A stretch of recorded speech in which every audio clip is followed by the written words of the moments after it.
दोस्तों, दुनिया की सबसे बड़ी कंपनी और सबसे बड़ी एएमसी ब्लैक रॉक को एक आदमी 500 मिलियन डॉलर का चूना लगाकर गायब हो गया।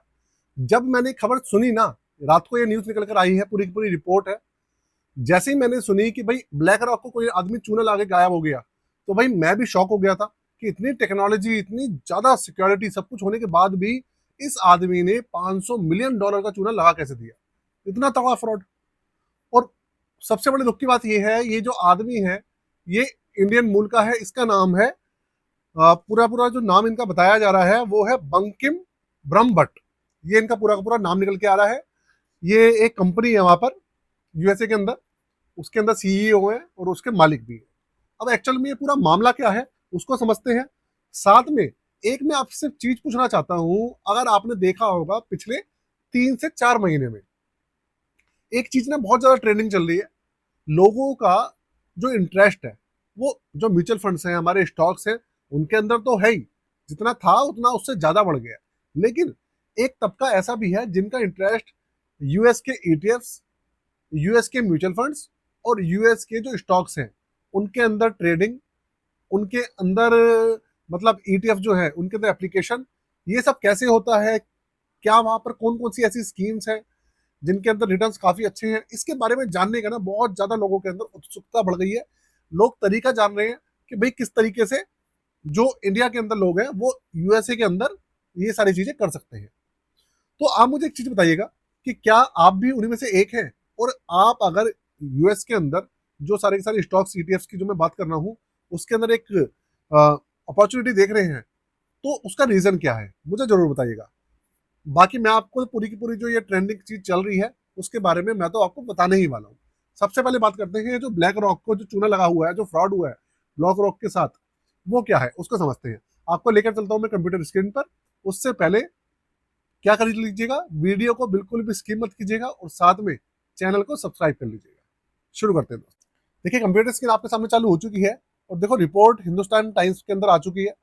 इसमें लिखा है कि भैया ये बंकिम ब्रह्मभट्ट ये कौन है जिसने ब्लैक रॉक को कितना ब्रेथ टेकिंग 500 मिलियन डॉलर का फ्रॉड कर दिया है। अब ये जो रिपोर्ट निकल के आई है ना, ये अभी 1-2 दिन पहले निकल के आई है, लेकिन कल से ज्यादा लाइमलाइट के अंदर है। सारे के सारे न्यूज वाले हैं इसको कवर कर रहे हैं। अब हुआ क्या है कि ये जो बंकिम ब्रह्मभट्ट है ना, ये भाई साहब इंडियन मूल के हैं। ये देखिए इनकी फोटो ये है। तो ये कौन सी एक कंपनी है, टेलीकॉम कंपनी है कोई, अमेरिका के अंदर ही, ज्यादा बड़ी कंपनी नहीं है, छोटी कंपनी है। तो ये टेलीकॉम कंपनी चलाते हैं और वहां पर ये सीईओ है, मालिक भी है, सब कुछ यही है। तो इन्होंने करा क्या, 500 मिलियन डॉलर का ना इनको एक फ्रॉड करा है ब्लैक रॉक के साथ। एक्चुअल में ब्लैक रॉक की ना एक दूसरी सब्सिडियरी कंपनी है तो वो ब्लैक रॉक ही, लेकिन ब्लैक रॉक ने उसको एक्वायर किया हुआ है, जो कि क्या करती है, प्राइवेटली जो लैंडिंग होती है, लोन्स होते हैं, सारी चीजें जो है प्रोवाइड कराती है। जैसे हमारे यहाँ होते नहीं, एचडीएफसी की दूसरी शाखा हो गई, एचडीएफ करके इन्होंने एक शाखा खोल रखी है, एचडीएफसी लोन करके अलग है, एसबीआई की अलग शाखा है, इसी तरीके से समझ लीजिए आप। तो इनकी जो अलग से शाखा है जो कि इस तरीके का काम करती है, उससे इन भाई साहब ने 500 मिलियन डॉलर का लोन लिया और उसके बाद लोन तो चुकाया नहीं, ये सब कुछ बेच बाच के सब कुछ बंद करके गायब हो गए। अब हुआ कैसे ये बताता हूं मैं। जो रिपोर्ट बता रही है उसके हिसाब से जो बंकिम ब्रह्मट है, ये भाई साहब ये टेलीकॉम सर्विस कंपनी जो है वो चलाते हैं।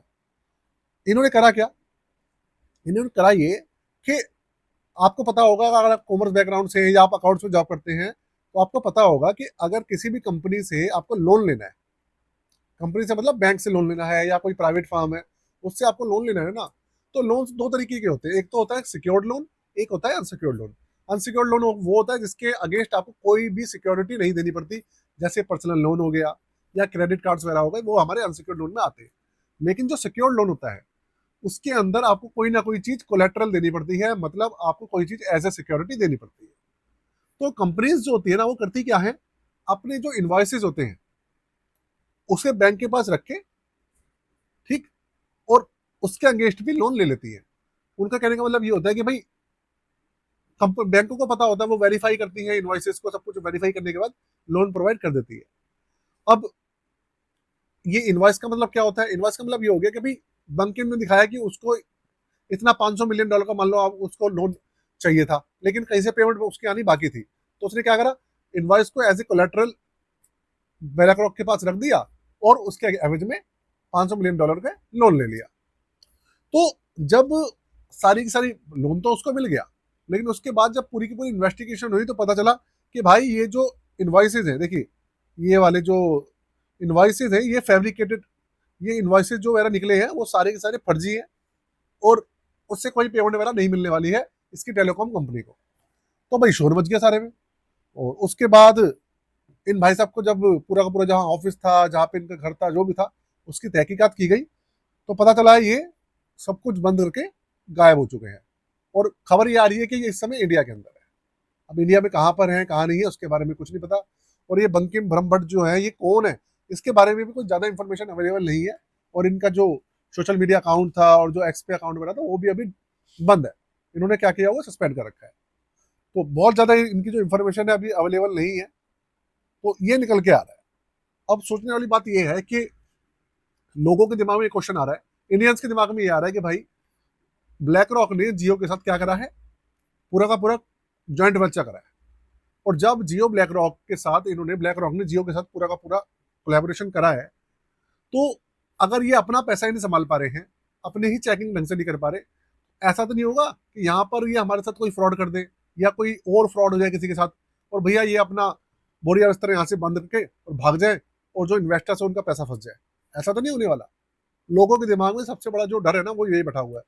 और जियो को लेकर तो लोग पहले ही बहुत सारे, भाई जियो को लेकर ना दो तरीके के लोग हैं रिलायंस रिलायंस ग्रुप को लेकर। एक तो वो लोग हैं जो रिलायंस ग्रुप को बहुत भाई बढ़िया मानते हैं और कुछ लोग रिलायंस ग्रुप के अपोजिट भी रहते हैं। वो कहते हैं भाई रिलायंस ग्रुप से पेमेंट वगैरह लेना थोड़ा मुश्किल हो जाता है और नहीं ये लोग रिचार्ज के रेट बढ़ा देते, जैसे रिचार्ज के रेट बढ़ा दिए थे भाई, बहुत सारी चीज़ें रिलायंस को लेकर, बहुत सारी चीज़ें अफवाह भी हैं, कुछ लोग हकीकत मानते हैं, वो एक अलग मैटर है। तो अब ब्लैक रॉक के साथ भी ऐसा हो गया। तो लोगों के दिमाग में ये जो क्वेश्चन है ना वो निकल कर आ रहा है और इसका फर्क ये जो इनकी स्कीम्स है उसके ऊपर भी देखने को मिल सकता है। ऐसा मैं नहीं कह रहा हूँ, ऐसा रिपोर्ट्स बता रही है, एक्सपर्ट्स बता रहे हैं। चलिए ये तो हो गया भाई ब्लैक रॉक के साथ जो 500 मिलियन डॉलर का जो फ्रॉड हुआ है उसकी बात। पूरी की पूरी जो जांच वगैरह है वो चल रही है, यूएसए के अंदर चल रही है। अब देखते हैं क्या होता है। अब बात करते हैं हमारे दूसरे क्वेश्चन की तरफ, जो कि मैंने आपसे पूछा था कि US trading, US mutual funds, US stocks और ईटीएफ, इसके अंदर आजकल इंडिया के अंदर जो लोग हैं ना वो एक तबका ऐसा है जो कि बहुत जानना चाह रहे हैं और उसके अंदर यूएसए के अंदर जाना चाहते हैं। उसका रीजन क्या है? उसका रीजन मेरे को ऐसा लगता है, उसका रीजन ये है कि यूएसए दुनिया की सबसे बड़ी इकोनॉमी है, सबसे बड़ी कंपनियां यूएसए की, भाई जितनी भी बड़ी कंपनीज है जो कि रोजमर्रा में हम यूज करते हैं, हमारे लैपटॉप्स ले लीजिए, कंप्यूटर ले लीजिए और दूसरे मोबाइल्स में ले लीजिए, सारी की सारी चीजें यूएसए की कंपनी से हैंडल करती हैं। और अगर कोई उनके अंदर डायरेक्ट इनडायरेक्ट तरीके से जाना चाहता है, एंट्री लेना चाहता है, तो इंडिया में तो कोई ऑप्शन अवेलेबल है नहीं। तो उसके लिए क्या करना पड़ेगा, या तो इंसान यूएसए में रहता हो, वहां पे पूरे के पूरे उनके पास डॉक्यूमेंट्स हो, सब चीजें हो, वो तो इंडियंस के पास है नहीं, तो वो कैसे होगा। तो इसी का एक रास्ता अभी जरोदा वालों ने निकाला था। उन्होंने कहा था कि भाई बहुत जल्दी 2026 में जो जरोदा है नया चीज लेके आ रहा है कि जो ट्रेडिंग वगैरह है सब। तो इंडियंस का यूएसए के स्टॉक्स और मार्केट के अंदर जाने का सबसे बड़ा रीजन ये है कि भाई उनको लगता है कि दुनिया की सबसे बड़ी मार्केट है और अगर इंडिया के अंदर जो गिरावट देखने को मिल रही है लेकिन वहां पर कोई भी गिरावट नहीं है, तो थोड़ा सा पैसा हम इंडियन मार्केट में रखेंगे, थोड़ा सा हम यूएस में रखेंगे, तो हमारे पोर्टफोलियो को काफी ज्यादा स्टेबिलिटी मिलेगी। भले ही इंडिया में मार्केट गिर जाए लेकिन वहां से तो कम से कम पॉजिटिव रिटर्न आते रहेंगे। सबसे बड़ा रीजन यही है। आज से अगर आप एक साल पहले जाएंगे, 6 महीने पहले जाएंगे, तो ये इतना ज्यादा नहीं चल रहा था। ये कब चल रहा है? एक तो जब से मार्केट के अंदर गिरावट आई है, वो सबसे बड़ा कारण है। और दूसरा कारण है जब से जियो और ब्लैक रॉक का कोलैबोरेशन हुआ है, ब्लैक रॉक इंडिया के अंदर आई है। ये जो चीजें ना बढ़ चढ़ के तब से निकल रही है।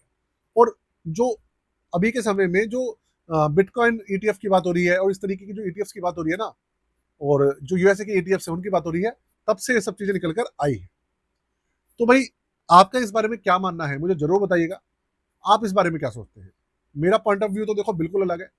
ठीक है, अगर मैं अपना पॉइंट ऑफ व्यू के आपको बताऊं कि ठीक है, थोड़ा सा पैसा भी अगर दूसरी मार्केट में भी रहेगा तो वहां से भी पूरा का पूरा चांसेस रहते हैं कि पॉजिटिव रिटर्न रहेंगे। अगर एक मार्केट गिर रही है तो कम से कम दूसरी जगह से तो पॉजिटिव आ सकते हैं। लेकिन इसका दूसरा पहलू ये भी है कि अगर अमेरिकन मार्केट गिरती है तो यहाँ की मार्केट भी जरूरी थोड़ी ना है कि यहाँ की मार्केट गिर रही होगी।